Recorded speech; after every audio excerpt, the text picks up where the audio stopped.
Halo Sio Muda, welcome to the very first iPods on Instagram bareng aku Mutmana Risanti atau akrab disapa Mui sebagai host. Di episode kali ini kita akan membahas tentang salah satu unicorn startup terbesar di Indonesia yang belum lama melaunching IPO. Wow, apa sih IPO ini? Mungkin kedengarannya agak asing gitu ya. Tapi tenang aja, di sini kita akan bahas bareng nih sama salah satu stock enthusiast yaitu Kak Dharma Aji yang merupakan staf dari Galeri Investasi via UB. Pastinya ilmu tentang saham beliau ini nggak main-main deh, jadi langsung aja. Please welcome Kak Dharma. Halo Kak Dharma, apa kabarnya nih hari ini? Oh, Boy, alhamdulillah kabar aku baik-baik. Kamu sendiri bagaimana? Wow, Alhamdulillah aku juga baik. Gimana, masih semangat ya puasanya? Ya, tentulah. Masih minggu awal juga. Betul, betul. Harus tetap produktif juga. Oke, mungkin sebelum kita masuk ke pembahasan nih, boleh dong Kak Dharma perkenalan dulu nih supaya kita bisa lebih kenal lagi nih. Oke, kenalkan nama aku Dharma Haji Ramadhani, bisa dipanggil Dharma. Aku sendiri sekarang alhamdulillah menjadi pengurus harian di Galeri Investasi FIA UB di bidang Academic and Development. Aku juga masih di semester 4 program studi administrasi bisnis. Mungkin itu ya. Oke, oke. Udah keren banget nih ya, masih semester 4 tapi udah aktif mengurus di komunitas galeri investasi gitu. Kayak keren banget gak sih? Nah, mungkin kalau gitu kita langsung aja nih ya, kita bahas pembahasan kita hari ini. Jadi seperti yang kita tahu gitu ya, perusahaan startup merger dari Gojek dan Tokopedia atau Goto belum lama ini resmi menerbitkan dan menjual saham mereka ke masyarakat luas.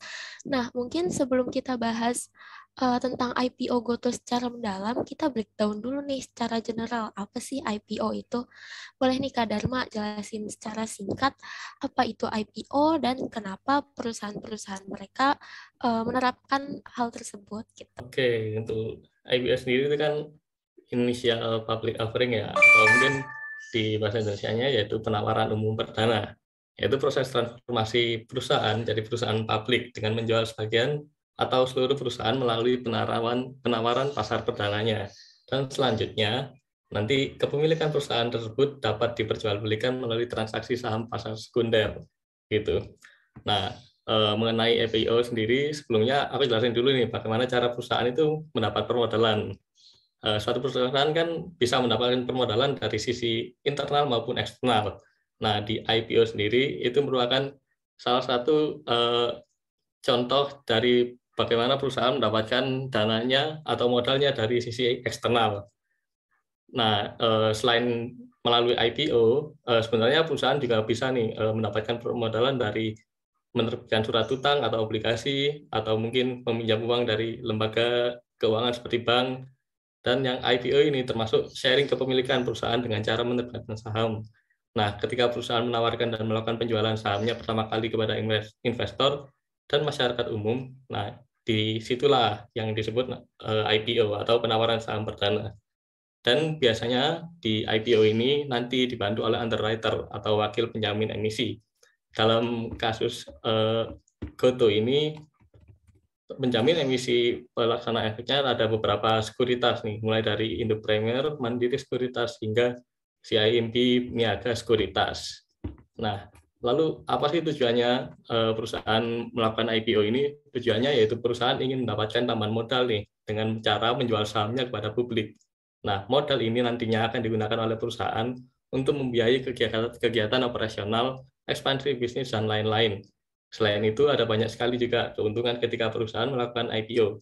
Salah satunya adalah masyarakat umum menjadi lebih mengenal perusahaan dan produk-produknya. Hal ini sedikit banyak bisa mempengaruhi penjualan perusahaan. Selain itu, ada prestasi sendiri, tentunya bagi perusahaan-perusahaan yang sudah listing di Bursa Efek. Mungkin begitu, Muti. Oke, wow. Jadi memang IPO ini sangat beneficial gitu ya Kak, untuk salah satunya juga bisa memperkuat sarana permodalan jangka panjang bisnis mereka. Oke, nah selanjutnya nih Kak, kalau kita tahu kan perusahaan Gojek dan Tokopedia sendiri aja udah besar gitu ya. Dan sekarang kedua startup raksasa itu tuh digabung gitu, sehingga valuasi dari kedua perusahaan tersebut menjadi tinggi, mencapai hingga 18 miliar US dollar. Nah, jadi sebenarnya tujuan dari Goto melakukan IPO ini tuh apa sih? Mereka mau memperluas lagi kah atau gimana nih? Oke, untuk mengapa sih Goto ini melakukan IPO? Sebenarnya, nah yang sudah aku singgung di awal tadi ya, tujuan perusahaan melakukan IPO ini kan perusahaan ingin mendapatkan tambahan modal dengan cara menjual sahamnya kepada publik. Nah, nantinya Goto ini sendiri akan menggunakan modal yang diraup dari hasil IPO untuk modal kerja seperti membiayai kegiatan operasional, ekspansi bisnis, dan lain-lain. Aku kutip dari prospektus awal yang diterbitkan oleh Goto sendiri, Goto ini nantinya menawarkan 46,7 miliar saham baru seri A pada harga yang telah ditetapkan sebesar Rp338 per lembar ya. Dengan ini Goto juga berpeluang untuk mendapatkan dana sekitar sebesar 15 triliun. Ini menjadikan IPO Goto sebagai IPO terbesar ketiga di Asia serta kelima di dunia sepanjang tahun 2022 ini. Diperkirakan juga nanti Goto memiliki kapitalisasi pasar mencapai 400,3 triliun lebih, yang artinya Goto juga bakal menempati urutan keempat emiten dengan kapitalisasi pasar terbesar di bawah BBCA, BBRI maupun DLKM. Nah, Goto ini akan menggunakan dana hasil penawaran saham atau IPO-nya ini untuk apa sih? Ada beberapa hal, ya ini seperti menggunakan modal kerja tersebut untuk akuisisi pelanggan, penjualan dan pemasaran, lalu juga untuk pengembangan produk seperti penambahan fitur. Aku kutip dari prospektusnya sendiri, adapun rincian alokasi modal kerjanya nanti itu sekitar 30% akan digunakan Goto sendiri, 30% akan alokasi pada Tokopedia, 25% untuk alokasi PT DAB atau GoPay, sekitar 5% masing-masing untuk PT MAB bagian dari GoFinance, lalu untuk VDGSG Ltd untuk Gojek Singapura dan GoViet untuk Gojek Vietnam. Begitu, Mui. Wah, keren banget ya. Berarti memang benar-benar berniat untuk memperluas gitu ya, memperkuat perusahaan dari mereka sendiri. Nah, sudah disinggung juga tuh ya tadi nilai dari saham mereka tuh bisa mencapai tinggi banget. Nah, kira-kira potensi dari Goto ini ke depannya bakal kayak gimana sih? Apakah bakal bernasib sama gitu ya, seperti yang baru juga belum lama juga meluncurkan IPO-nya itu seperti Buka. Nah, itu gimana tuh Kak menurut Kak Dharma? Oke, cukup menarik ya. Memang Goto ini seperti disanding-sandingkan begitu ya. Dari mungkin pada ketika IPO Goto ini orang-orang menjadi apa ya sedikit takut gitu ya karena nasib Bukalapak sendiri itu mengalami penurunan yang sangat besar dari harga IPO awalnya yaitu sebesar 850 lembar per saham. Nah, sedangkan di per Senin kemarin saham Bukalapak itu ada di harga 330-an yang artinya itu mencatatkan floating loss besar hampir lebih dari 60% dari harga IPO. Tentu itu menjadi apa ya, momok tersendiri bagi para investor retail terutama karena floating loss 60% ini cukup besar ya. Nah, lalu apakah akan bernasib dengan Bukalapak? Goto sendiri itu nampaknya tidak akan seburuk dengan apa yang terjadi di Bukalapak saat IPO karena Goto sendiri itu melakukan berbagai macam strategi untuk menjaga harganya tetap stabil dengan target juga untuk mengalami peningkatan yang signifikan dari waktu ke waktu. Nah, salah satunya yaitu menjalankan skema stabilisasi harga saham pasca IPO dengan melakukan intervensi harga saham lewat skema green show atau opsi penjataan lebih. Nah, Goto ini sampai menetapkan dengan sebanyak-banyaknya 15% dari jumlah saham yang ditawarkan saat IPO yang akan diambil dari saham treasury. Nah, selain itu juga nantinya Goto juga melakukan skema lock kepemilikan sehingga pemilik-pemilik atau mungkin stakeholder itu stakeholder besar terutama pemilik perusahaan itu tidak bisa menjual kepemilikannya dalam jangka waktu beberapa bulan atau beberapa tahun ke depan. Namun aku singgung lagi mengenai skema Greenshoe tadi untuk menjaga stabilisasi harga saham pasca IPO. Kalau kita baca lebih detail lagi mengenai mekanisme stabilisasi harga ini, maka ketemu 2 poin nih yang menarik.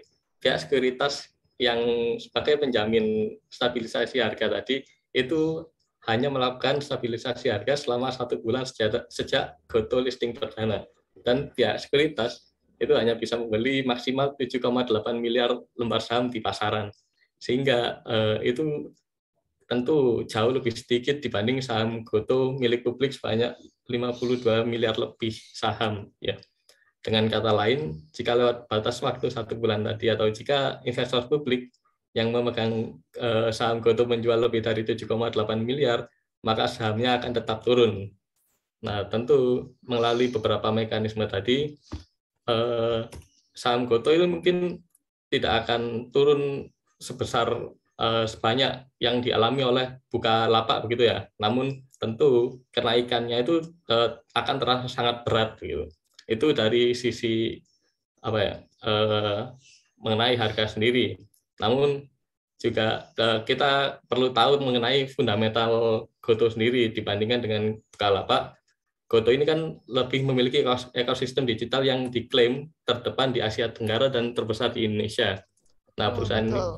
ya kan, Ya, betul. perusahaan ini juga memiliki posisi yang kuat untuk mengoptimalkan digitalisasi karena bisnis perusahaan GoTo ini ada di tiga bidang ya, mulai dari on-demand service, e-commerce, dan financial technology. Jadi dengan ini menurut aku sendiri saham GoTo ini mungkin tidak bernasib sama ya dengan Bukalapak karena memiliki tadi ada beberapa skema dan tentu fundamentalnya itu cukup kuat sendiri dan bahkan beredar kabar itu bahwa hingga saat ini ketika kemarin di penawaran saham perdana itu GoTo mengalami oversubscribe atau kelebihan permintaan hingga 15,7 kali begitu. Sehingga berdasarkan informasi ini dari beberapa investor retail yang memegang saham GoTo, salah satu investor retail ini yang memesan 100 lot hanya mendapatkan 32 lot saja. Artinya saham GoTo ini sangat diminati oleh kebanyakan investor retail. Begitu, Mui. Oh gitu, jadi memang lagi banyak banget nih ya peminatnya sampai oversubscribed gitu ya. Jadi diperkirakan potensi Goto nih bisa lebih baik gitu ya, bernasib lebih nasibnya tuh lebih baik daripada IPO Buka karena Goto ini menerapkan beberapa skema stabilisasi harga dan juga fundamental dari bisnisnya pun berbeda seperti itu ya Kak. Ya, kurang lebih seperti itu. Jadi harapannya mungkin seiring dengan perjalanan waktu mungkin perbaikan kinerja keuangan juga, GoTo ini diharapkan mampu mencatatkan harga saham yang lebih tinggi begitu, tidak mengalami penurunan yang sangat besar. Oke, baik. Nah, kan tadi kita udah sempet bandingin tuh ya antara dua perusahaan yang baru saja membuka IPO. Nah, mungkin kita dari Kak Dharma nih bisa bagi tips gitu ya. Mungkin buat teman-teman yang mau melakukan investasi gitu, kayak apa aja sih yang harus dipertimbangin sebelum kita beli saham dari perusahaan kayak gitu. Kayak gitu. Gimana, Kak? Apa saja sih yang perlu dipersiapkan gitu ya untuk kita sebelum melakukan investasi itu pertimbangannya ini ya karena di sini aku sebagai pengurus sendiri kan juga memberikan edukasi begitu mengenai pentingnya investasi dengan cara yang benar. Jadi investasi ini penting karena meminimalisir ketidakpastian di masa depan. Karena kan kita tahu kita itu tidak pernah tahu ya apa yang akan terjadi di masa depan. Setiap orang itu juga menginginkan hidup yang nyaman di masa depan dan mungkin masa tuanya nanti. Untuk itu perlu dilakukan perencanaan keuangan secermat mungkin untuk melindungi aset kita dari inflasi yang menyebabkan turunnya daya beli uang yang kita miliki. Jadi tidak hanya itu, investasi ini juga mampu untuk membantu memenuhi kebutuhan di masa yang akan datang.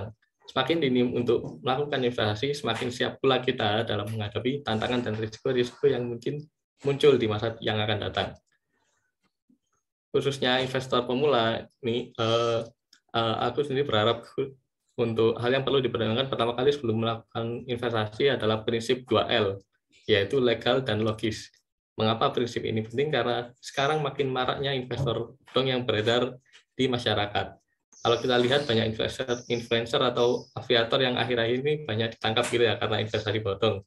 Hal ini disebabkan oleh literasi keuangan masyarakat Indonesia sendiri yang masih rendah dan ingin semuanya itu serba instan atau ingin kaya mendadak begitu. Oleh karena itu, untuk menghindari terjebak ke dalam investasi yang semacam itu, kita menentukan prinsip 2L ini. Lalu legal seperti apa sih?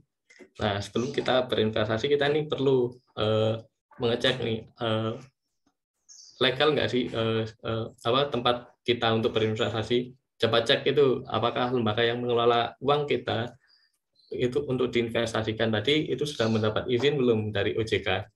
Nah, karena biasanya investasi bodong ini tidak memiliki izin resmi atau mungkin memalsukan izinnya untuk menjadi kedok begitu ya, agar dia mendapatkan izin dari OJK. Nah, hal ini tentu sangat berbahaya karena lembaga tersebut tidak ada yang mengawasi. Jika sudah dicek dan terdaftar di OJK, maka kita bisa lanjut ke prinsip yang kedua, yaitu logis. Logis ini maksudnya seperti apa sih? Nah, logis ini apakah return atau keuntungan yang ditawarkan itu logis atau masuk akal? Karena investasi bodong biasanya menawarkan tingkat return yang tidak masuk akal. Misalnya menawarkan tingkat hingga 80% gitu, atau mungkin sedikit-sedikitnya 50%, atau bahkan dalam jangka waktu singkat itu bisa balik modal hingga 5 kali begitu ya. Karena kan secara logika, mengapa lembaga kalau bisa mendapatkan profit hingga setinggi itu, mengapa lembaga-lembaga tersebut masih susah menghimpun dan mengelola dana masyarakat gitu. Jadi hal yang perlu dipertimbangkan yang lain mungkin basic saja ya, sebagai tambahan misalnya kita harus menentukan tujuan investasinya kita seperti apa, lalu profil resiko kita seperti apa. Jangan sampai kita berinvestasi tanpa tujuan. Karena kan tujuan dan investasi serta profil risiko ini untuk menentukan instrumen investasi yang cocok untuk kita itu seperti apa. Misalnya kita menyukai risiko, maka instrumen investasi yang cocok adalah saham. Tetapi perlu diingat dalam investasi itu high risk and high return, yang artinya semakin tinggi tingkat risiko maka semakin tinggi juga tingkat return atau imbal hasilnya. Jangan kita itu mengharapkan return yang tinggi tapi maunya risiko-risiko yang masih rendah gitu. Itu hampir tidak mungkin gitu ya. Selain itu juga jangan bosan-bosan untuk memperbanyak belajar tentang investasi melalui berbagai sumber. Atau mungkin kita sebutnya sebelum kita melakukan investasi keuangan mungkin itu sebaiknya kita melakukan investasi terlebih dahulu, istilahnya itu investasi leher ke atas, atau kita memperbanyak ilmu dulu kita sebelum melakukan investasi seperti itu. Oke, nah penting banget nih dicatat ya sama teman-teman sobat saham yang mau investasi, mau mulai investasi untuk masa depan. Jadi kuncinya itu yang pertama perbanyak literasi gitu ya Kak. Kita harus banyak-banyak belajar, kita cari tahu dulu mana nih saham yang udah benar-benar legal dan masuk akal gitu ya. Jangan sampai kita tergiur sama yang serba instan yang maunya tuh high return tapi low risk gitu ya Kak. Oke, oke. Nah, mungkin kita balik lagi ya ke pembahasan tentang IPO Goto. Nah, menurut sumber nih ya, kan Goto ini sudah menerapkan harga patokan sebesar Rp338 per lembar sahamnya. Nah, nilai harga ini tuh termasuk valuasi yang wajar, murah atau mahal kan dibanding dengan potensi harga saham Goto ke depannya. Nah, kalau menurut Kak Dharma gimana nih tentang statement ini? Oke, untuk patokan harga tersebut mungkin kita juga nggak jauh-jauh aja ya, ambil ke belakang, kita bandingkan juga dengan saham Buka tadi ya, yang Oh, boleh, sebelumnya boleh. Kita sekalian. ya sebelumnya sudah mencatatkan IPO dengan harga Rp850 per lembar.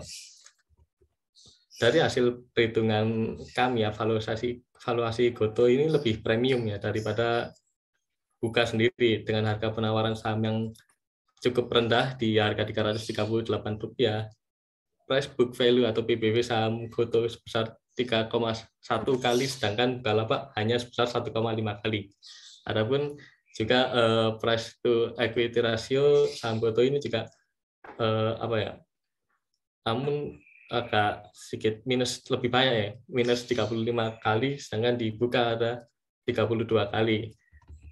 Bagaimana bandingkan dengan potensi ke depan, ini sangat bergantung dengan persepsi masing-masing investor juga.